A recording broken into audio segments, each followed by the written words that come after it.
Assalomu alaykum aziz obunachilar. Navbatdagi bemorimiz 31 yoshdalar.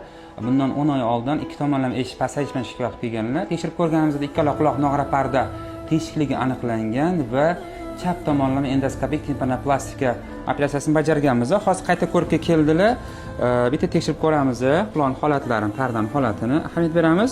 Operatsiya quloq ichidan endoskop yordamida bajarilgan. Mana va mana bizning pardani holati. Yaqinroq kelamiz. Demak, mana pardani holati ideal holatda, mana o'rtasida katta defekti bor edi. Qon tomiri o'sib, juda ham zo'r holatda turibdi. Qanaqa eshitish yaxshilandimi? Ha, yaxshilandi, yaxshi eshityapti. Operatsiyadan keyin og'riqlar ko'p kuzatilmadimi? Yo'q, og'riq. Diskomfort, qiynalmadingizmi? Hozir kelishdan maqsad nima? Kelishdan maqsad keyingi quloqni yana operatsiya kesish. Ikkala quloq teshik bo'lgan.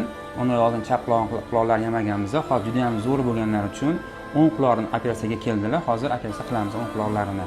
Bizni kuzatishda davom eting, sog' bo'ling.